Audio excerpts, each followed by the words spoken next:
Hey y'all, it's Amanda. Welcome back to the channel, and today we're going to talk about the books I read in September.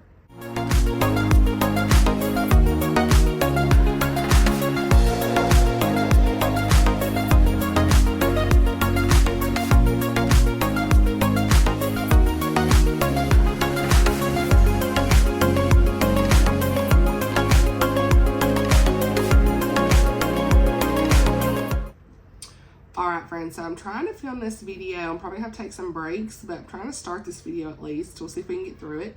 But it is Sunday, October the 5th, and I am kind of losing my voice. I feel like I'm trying to get sick. You know, the seasons are changing, honey. Reviews are going to be linked down below for you guys to check out more in-depth thoughts. But yeah, I'm just going to go ahead and get started and talk about the books I read in the month of September. And again, everything's going to be in the description. So let's get going. First up, we've got The Rules of Falling for You by Mollie Rushmeyer. This was such a delightful Christian romance. It's a cute little rom-com. It has like a Jane Austen twist. If you like the best friend's brother trope, of course, Jane Austen elements, podcast details, books that are going to make you laugh. Like, this is definitely going to be for you. It's a character with diabetes, and there's forced proximity with the romance. There's these secret admirer letters, and it was just charming. So I really like how this author combined a Regency-inspired romance with this modern setting. So we have our main characters of Harrison and Zoe, and Harrison is her. You guys, I'm really rusty. And I'm not feeling that great, so forgive me. But Harrison is her podcast producer and best friend's brother. And he agrees to attend this Regency-themed singles retreat with her to capture this footage for her search for her real-life Mr. Darcy, all right? And so she has like this ideal checklist. Undoubtedly, there's a lot of requirements, okay? So he is like the true man of her dreams, and he's like right in front of her. Is she gonna realize? You know how this is gonna go. It was super cute. I thought that Harrison was a man of integrity. He really cared about her. She wasn't really too sure what to do with her feelings, but when it finally came to the end, it was just the sweetest ending. This also had some really good faith elements, and it highlighted like the importance of trusting God's timing instead of trying to control your own love life with personal expectations, these lists of requirements. And usually those lists don't truly matter, right? And God's plans are fully greater. And even if you're not in a relationship, like the Lord, his plan is still remaining true for your life. And that was a really good moment here. Or a good message here, I should say. So I really enjoyed my time with this. I think there was a couple of parts I found myself a little bit less engaged than others, so that's kind of why it's a 4-star, but I still really enjoyed it. It's one I would recommend. Lots of good bonus points for Jane Austen, Pride and Prejudice type stuff in this. Her favorite is the 1995 BBC. I really like it, but I am a 2005 girly now after watching it. My first adaptation was 1995, and I absolutely loved it, and there's like a video on the channel where I'm talking about it from like years ago. But then like 2 years ago, I want to say, Blake and I watched 2005, and like, no, that's my favorite, but it's okay. But it was just like one of those really fun books you need for like something light and fun and just will make you laugh, and a really good mix of Regency and modern day. So much fun. So I would recommend that for sure. Super cute. All right, next up, I read The Seaside Homecoming by Julie Klassen. What? This was not on the TBR. This was not on TBR, but this is book 3 on the On Devonshire Shores series, which is a Christian historical fiction series. Also Regency. I had lots of Regency stuff going on this month. But I had the Christmas novella, which we'll talk about in a minute, and y'all said to read that, you really need to read this book. So here we are, and I decided to read these both back to back. And there's something very special about this book. You guys, this was my favorite of the series. Who am I? Like, you guys, this story reminds me of Little Women. Really, the whole series has like this Little Women feel because it's following sisters. But Julie writes these really great settings, and I had such a good time with this one. In this book, we are following Claire Summers, her story. She's the oldest of the Summers sisters, and she has been living in this quiet disgrace, if you will, away from her family, kind of exiled to Scotland with her great aunt. And so her great aunt passes away, and I feel like this book is like, I need to turn off the cinematic. All right, I'm turning the blur off because it's blurring my book and y'all can't see it. But her great aunt passes away, and so she's not really sure what her next steps are. So she ends up answering an ad to go work at this boarding house near Seaview, which is where her family's living right now. And her great aunt's maid goes along with her on the journey. And so we see her meet this guy, Mr. Hammond, and he's her new partner, right? Work partner in the boarding house. And so he is a very handsome man. You already know where this is going. Claire finds herself fitting right in with him, his sweet daughter, and the house guests. And then she starts reuniting with her family, her sisters, and her mother, and all these things. Can they find reconciliation? And so you do, as the reader, I will say, you do become a little frustrated. You're like, why are they so mad at her? Like, what's the deal? But honestly, during the time, if you read the author's note, it made sense. Julie explained the reasons, like, that they were so upset with her. It did make sense for the time period. So it stayed true to the time.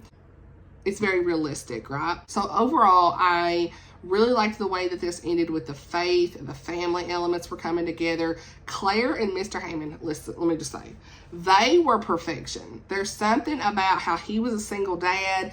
He had lost his late wife. He was finding love again. I love a single parent story when they are just struggling and then they find love again. And the little girl, his daughter with Claire, just ties it together. Like, there's something about that relationship and that adds depth to the story. There's emotional healing from grief. We see God working, and there's reconciliation. And it was really nice. I love the family elements. Loved how it was all tied together and everything. So this one was a 5-star for me. I would highly recommend the series. And then I moved on to the Christmas novella. And I'm sorry, I had to get my notes up for everything because right now my brain, y'all, I'm barely here, but we're making it. So then we moved on to the Christmas novella, and I also give this one 5 stars, and it is A Seaview Christmas. So you do need to read the full series before you read this book, right?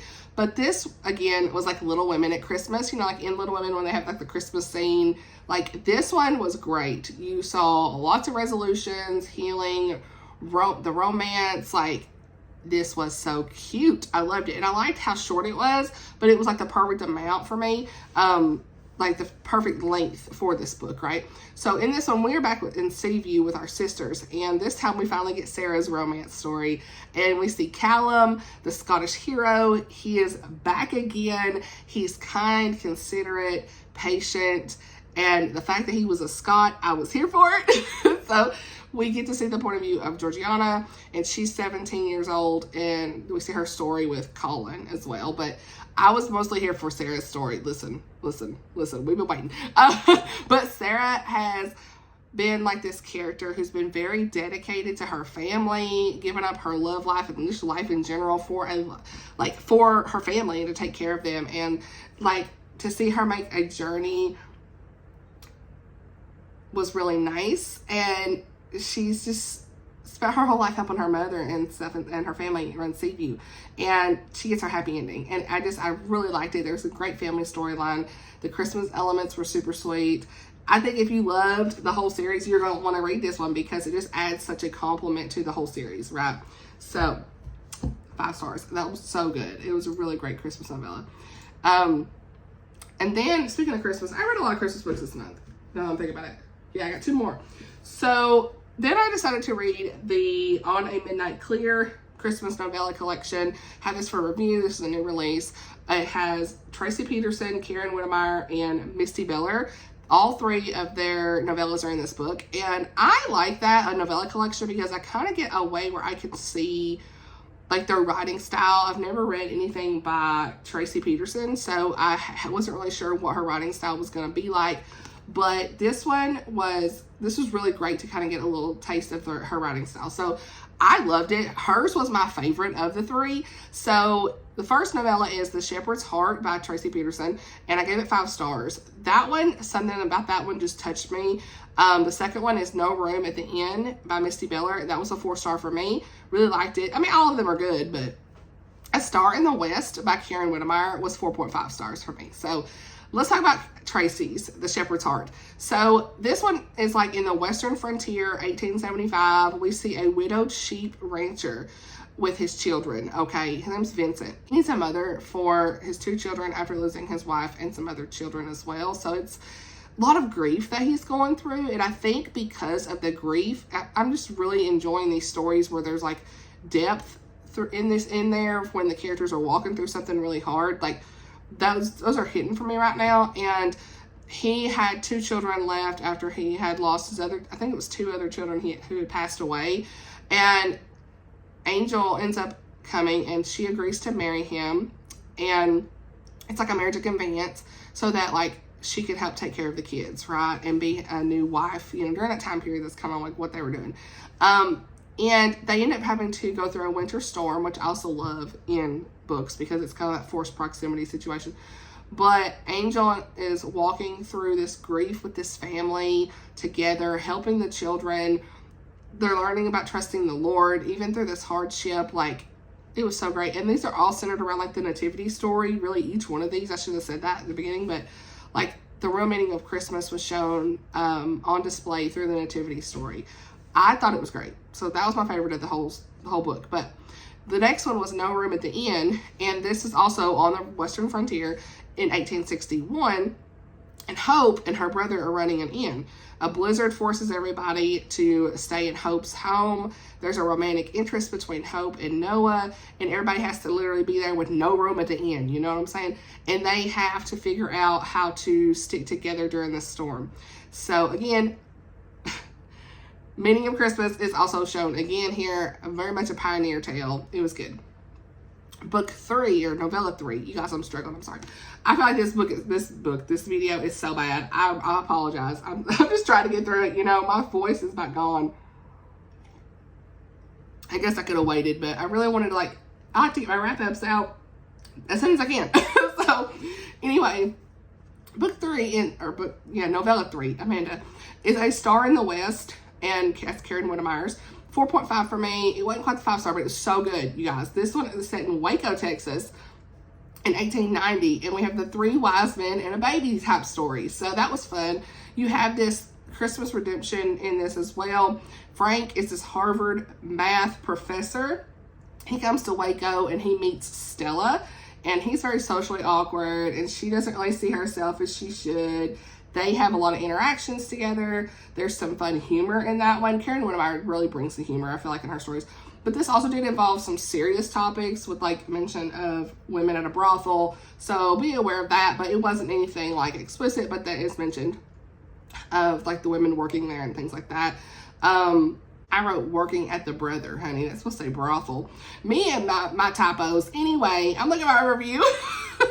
So anyway, there's women working there, but there was redemption in Christ shown in those moments. So yeah, I really liked that one as well. But I don't know what more I can say. It's just a good Christmas novella collection. Definitely check it out from your library this Christmas. It's super cute. All right, I've talked too much on that, but we had 3 stories in one, so I felt like I had to explain. Then I read Canyon of Deceit by DiAnn Mills. This is one that I actually really enjoyed. I gave it 4 stars. I did pre-order it, but I gave my pre-order to my girl Jeanette because it wasn't one that I was going to keep to reread. And I'm really trying to I had pre-ordered it a while back, and I thought, you know, now that I had unhauled all these books, I'm like, I'm probably not going to reread this again. I don't need it on my shelf, so I gifted it to her. So she loves good romantic suspense. When I got to meet her, if you missed the vlog where I got to meet her, I will link it. But anyway, Jeanette at Jane Reads. This is really good. So this is a Christian romantic suspense. There's a missing daughter. There's a lot of rescue team searches. You can kind of tell from the cover. They're going to be searching for somebody with this helicopter on the front. This Texas Ranger, and then she is Texas Ranger MMC. The main guy is a Texas Ranger. And the wilderness expert survivalist words is our main girl. Okay, and there's some good faith moments in this one. So we follow this rescue team, like I said, looking for a missing young girl. Tracie is a wilderness survival expert, and she gets a call from her former colleague, Professor Rurik. If I can say the names, he's searching for his young daughter, Alina. And so she's missing after his wife has been murdered. And it's like a lot of action. Okay, this is very high intensity action packed. Okay, Rurik. Oh my goodness. He basically is asking to help find his young daughter, and the police cannot be involved at the kidnapper's request, as it usually is, like in TV shows and stuff.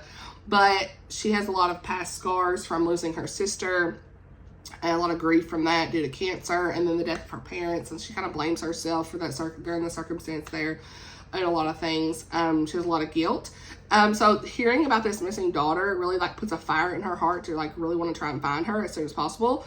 So she reaches out to Texas Ranger Blaine, and they met 7 months ago during a training course, and his background is in crisis negotiation, and they're prepared. So that's kind of what's going on.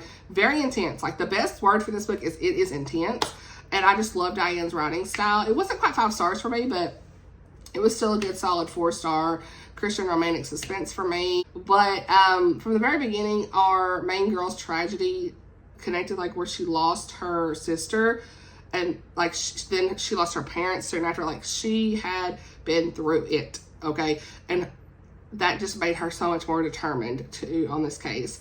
So yeah, I think that the romance was very well paced. Blaine liked her though before, so you already know he liked her. Okay, he was like, hey, you want to go on a date? She's like, I don't know. She's playing hard to get, you know what I'm saying? So yeah, I think if you like the fast-paced, clean Christian romantic suspense books, like this is a good standalone. It was really good. So liked that one. And then really don't need to spend a lot of time on this book because I have a whole dedicated review video for this next book, and that is The Women of Oak Ridge by Michelle Shocklee. If you like Tennessee settings, Christian historical fiction, World War II dual timeline, the secret city, honey, we in the secret city of Oak Ridge, Tennessee, which is in East Tennessee. Lots of good faith moments, a little bit of romance, but mostly this is like true historical fiction for me, but there's a little bit of romance in this. There's some possible spies, a little bit of mystery, all the good things. Definitely pick this up. What I'll say about this is Michelle brought this book to life for me. I grew up near Oak Ridge. I attended community college there. My first job was there. Blake went to Oak Ridge High School, and we don't live there anymore, so I feel like I can tell y'all that, but lots of memories. I'm very familiar with the history in the town. My family still lives in East Tennessee. My aunts, uncles, cousins, all of that, they're still in East Tennessee, so we do go there several times a year to see them. But a piece of my heart is always going to be in East Tennessee, right? Lots of memories. That's just like the history of where I grew up. And so I'm so grateful that Michelle chose to write about this book. It's definitely my favorite book of the year for me. She brought Oak Ridge to life. She mentioned places I knew, the roads, Big Ed's Pizza, like all these places we knew. This is essentially a dual timeline set in 1944 and 1979. And in 1944, we follow Maybelle Willett, who arrives in Oak Ridge. She's ready to start her new government job at K-25. And K-25 was one of the major facilities that was built in Oak Ridge during World War II as part of the Manhattan Project, okay? And it was a massive uranium enrichment plant, okay? That it helped contribute to making the atomic bomb that was dropped in Hiroshima in 1945. So nobody really knew during this time what they were being hired for to work there. They had to keep their jobs secret, even from coworkers. Everybody's told to keep quiet. Oak Ridge is not even on the map. It was a secret city for a reason. So we follow May's employment at K-25 with her roommate, and her roommate goes missing one day. And she starts to like investigate this because her roommate's boyfriend, Clive, was not all that he seems, okay? Then in 1979, May, her niece, Laurel, is in town, and she's a graduate student in Boston, and she's there to write her thesis research on the history of Oak Ridge, and she is hoping to add a family connection to it when she learns that her Aunt May worked at K-25 during World War II, and May doesn't really want to discuss her time there. She's hiding some things, but her niece starts to put all the pieces of the puzzle together, and there's a handsome police officer there that helps her figure out what's going on, and she gets closer with her aunt. So this was a really powerful sad, a little bit of sadness, okay? But it was powerful, heartbreaking, but also the Lord was all over this. And like we saw grace, the ending, there was mercy.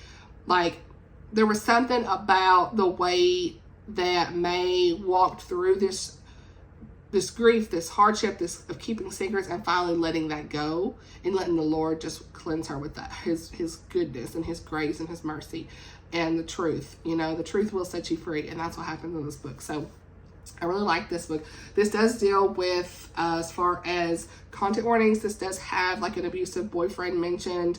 There isn't any real detail shown, but there is, he's abusive, right? There is also death of someone in this book, very close. Like if you're close to someone, death is in this book mentioned. Grief, feeling of shame, but Jesus takes it all. So nothing explicit, but just be aware of those themes. Okay, super good book. It was like one of my favorite books, and it's like one of those I needed, like the Lord put it in my path. I love that. Then I read a Christmas book called Holly and Nick Hate Christmas by Betsy St. Amant. I think I'm saying her name right, but she did send me this to read and review, and actually had the NetGalley copy as well. But she was sending out an email one day and said, hey, the first 30 people who respond will get a copy. And I was like, hey girl, I got you. So anyway, this was really good for Christmas time.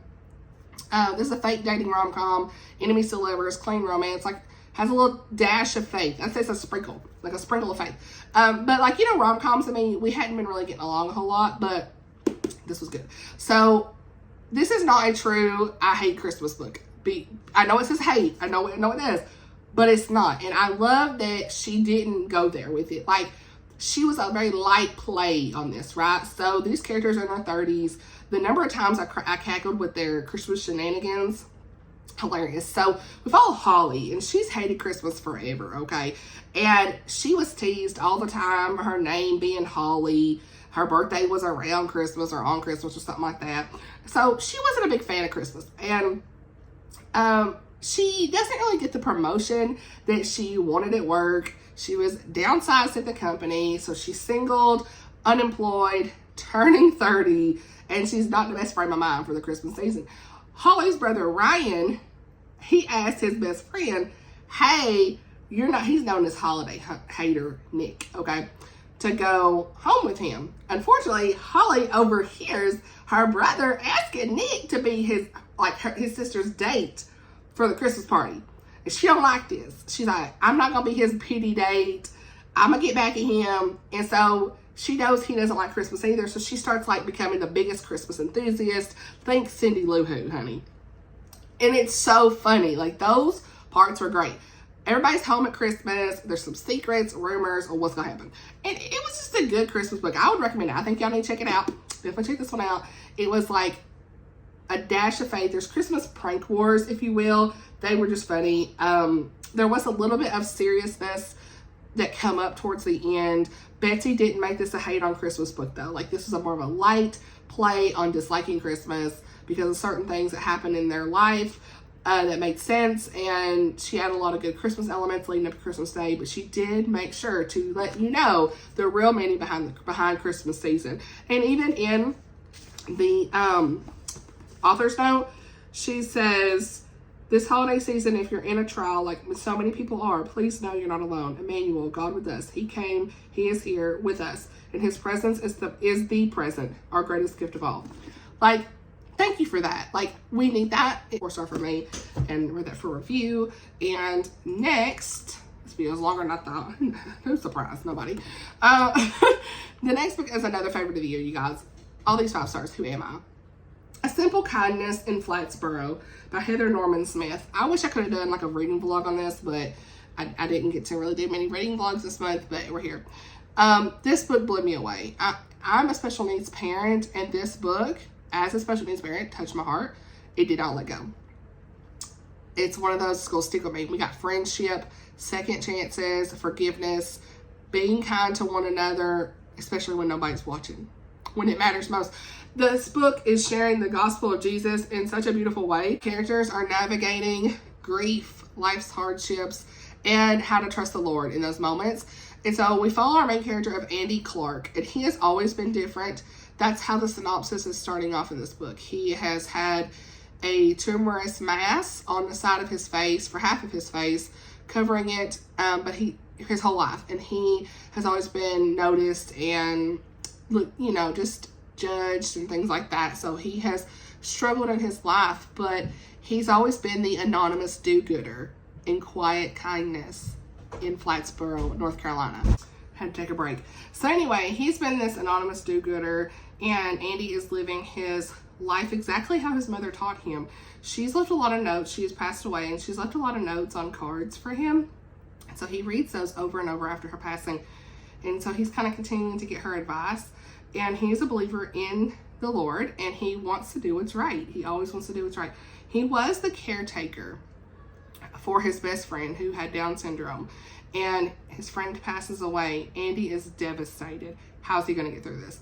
Then we have Della Rose, and she's a former beauty queen, crumbling marriage to this man named Wade. He cheated on her. You know that from the very first chapter. So Della is leaving Wade with their daughter, and she's going back to her hometown in Flatsboro, North Carolina, with this unknown start. She doesn't really know what she's going to do, but she's hopeful for second chances. Della and Andy used to be best friends back in 3rd grade, and things happened when they were forcefully separated years ago.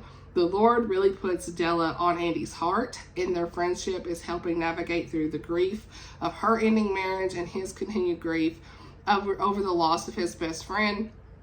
And honestly, like, y'all, I was writing this, I don't know what it was. I was writing the review and I was tearing up. I was crying because we saw the beauty of being kind, the redemption in Christ, a small town kindness that was on display even in the hard times when people were unkind, and honoring those that are different than you, the ability to have a second chance after your marriage ends in your life, and a beautiful southern small town. Like, all of those things, that's why it's 5 stars.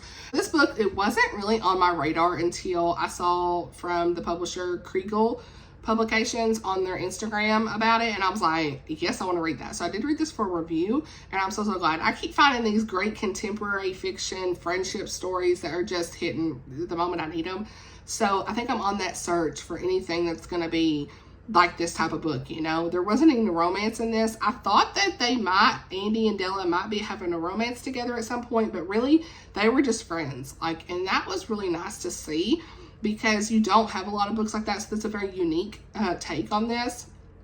And one thing I'll say too is Andy's going through some really hard things, and I really like how this author, Heather Norman Smith, how do I say this? I know I'm going off tangent here, but Andy was reading these cards, and he kept saying his mother was talking to him through these cards. And he talks to his pastor, and his pastor says, Andy, she's gone. She's not talking to you from the beyond. And he was very clear, and he was trying to talk to him about he needed to seek the Lord more than he was seeking those cards. And that was so good and well done. I didn't write that in my review, but that was a moment I was like, wow, thank you for that. Because how many times do we get wrapped up in certain things in our grief that we really just need to go back? He said, you need to read your Bible more than you are these cards. Like, that was so well done. This cat. Are we going to get this done? I don't know. Anyway, but I really liked that she added that in here. It added to the faith moments of the reality of things, of like what a pastor's like consult would be like. We saw them going to church as well in this book, and Della was not a believer really in this book. She finds the Lord though, and maybe she was a believer at the beginning. I'm trying to remember exactly where her faith journey was. Maybe she used to be or kind of knew, but then like had fallen from her faith. The faith in this was just really good. That's what really added to this for me personally. As far as content warnings, there is one mention of Della feeling like she wanted to end her life, but she comes back from that really fast. There's a brief mention of that, of her, that feeling in her mind, you know, and so just want to mention that. There's loss of a friend. and husband cheating on a wife, of course, loss of a mother, lots of grief. This is a grief-heavy story, but again, the redemption in Christ was shown in such a great way. Like, it was a realistic story, and the fact that there's special needs, like disability represented, and like just like how to be kind is really the whole message of this book. I just loved it. I really did. I mean, that's definitely a favorite book of the year. I mean, I've had so many favorite books of the year, but y'all, that really was. Then I read A Song in the Dark by Kimberley Woodhouse. Take this bookmark out. Song in the Dark by Kimberley Woodhouse.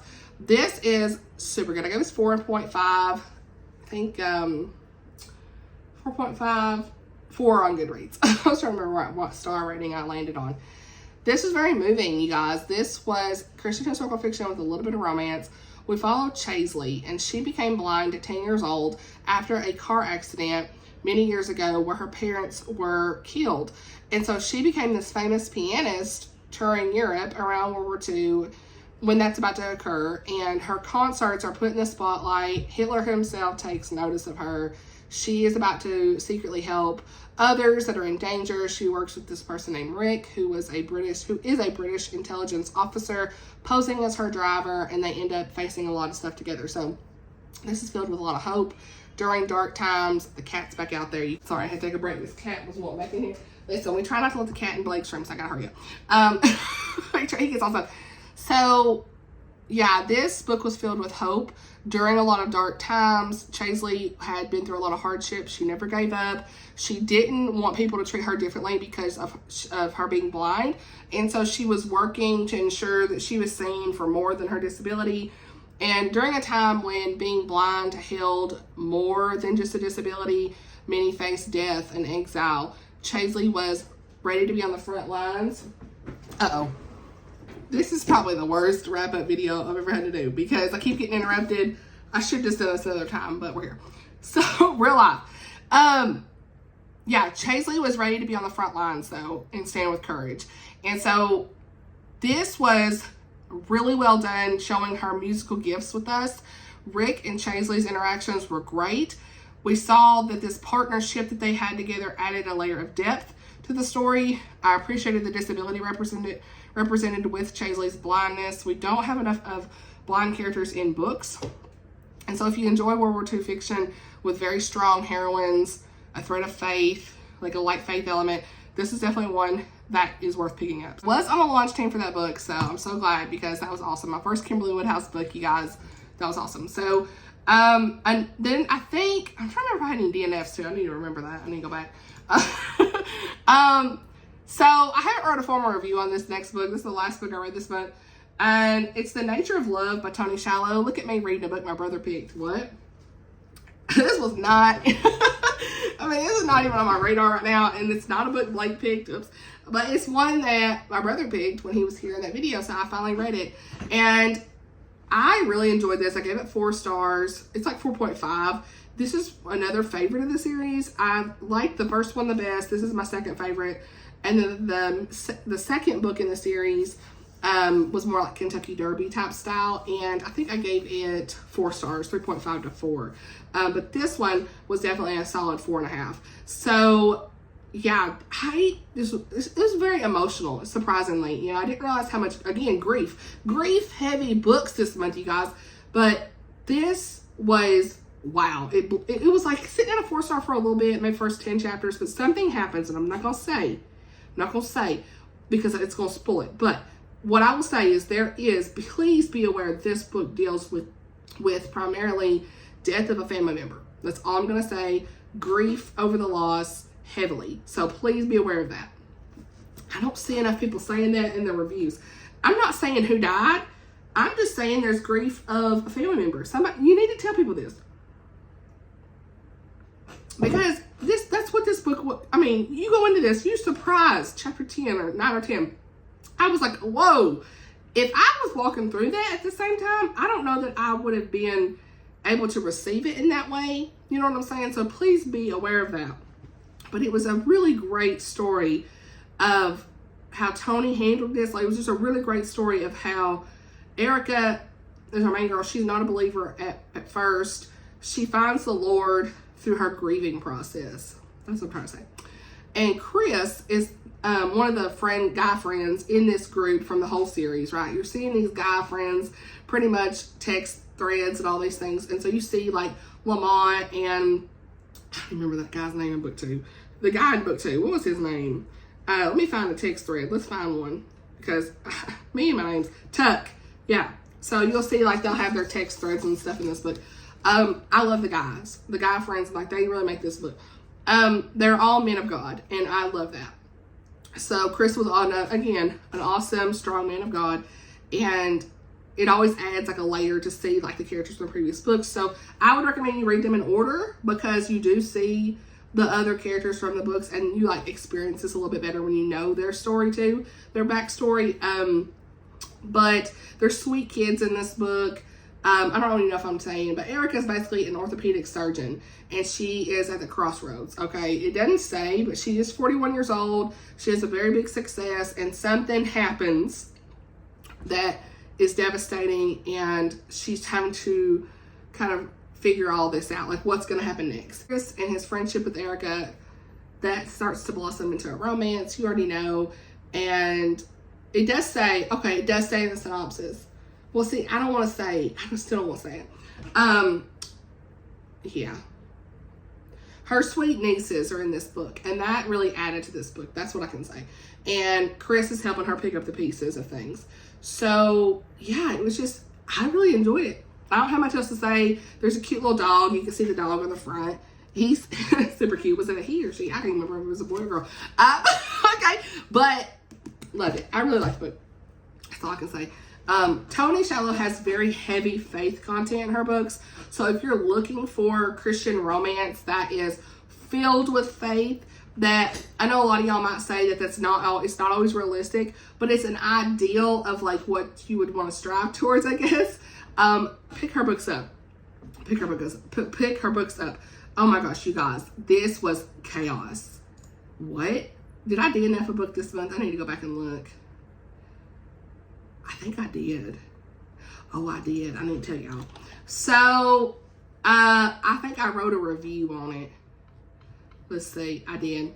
So, friends, I am unfortunately going to have to tell you, I did DNF Girl Lost by Kate Angelo.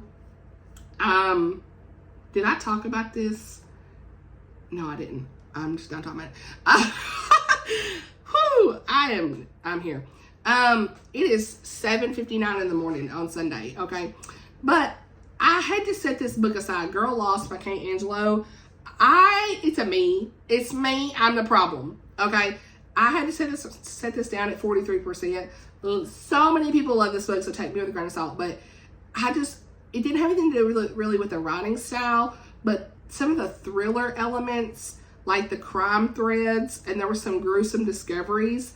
Like there were some mentions of organ harvesting of teenagers that were killed and some other victims. It just got just a smidge too gruesome for my personal taste. And like, honestly, compared to secular thrillers, it's not anything, you know what I'm saying? But I just like, I gotta put this down. And plus, I just wasn't as connected probably with the characters as I wanted to be, but like in the romance part, but I don't know. But the author does a great job, you guys, of creating this intense house-stake atmosphere. I could see if you like general thrillers, darker thrillers, like you're gonna probably like this. But so just take me with a grain of salt. But what drew me in initially in this book was Luna's backstory, the second chances that she was searching for. She was looking for her daughter that she gave up for adoption years ago, reconnecting with Corbin, her old romance. It was like a second chance romance. A lot of emotional depth here, lots of action and suspense. I think a lot of y'all would enjoy this book, but because it does have a faith thread, there's no language, so like it's a good alternative to readers of secular thrillers who want something similar but cleaner than your typical secular books, right? So that's what I'll say. There is some other content warnings that I pulled from another review. Her name's Brandy on Goodreads, so thank you for that. There's violence, kidnapping, there's some mentions of child trafficking and experimentation. There's, of course, murder and teenage pregnancy. So that is some of the content considerations other than what I've already talked about. Yeah, so I did DNF it just because I was not in the headspace for it, and I was like, I'm just not the perfect reader for this. So again, it's one of those situations of it's me.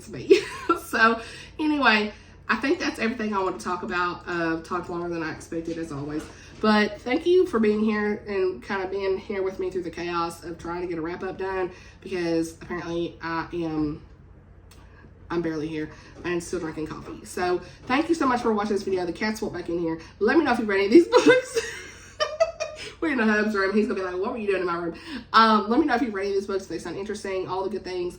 I'm filming this the day before. I'm trying to get it out. So Blake and I are gonna be gone tomorrow and Tuesday at our cabin. So looking forward to that. Hope y'all enjoy this video while we're gone. I may do a couple videos while there. I am planning on doing, I think I will at least do my Galatians video while we're at the cabin, because I haven't been able to sit down and get my thoughts collective, and I want to do that Galatians discussion video, because I am pretty much done almost with this Bible study that I've been working through. So I want to at least film that for you guys while we're at the cabin. That'd be nice. So thank you so much for watching. I'll see you guys in the next video. Bye.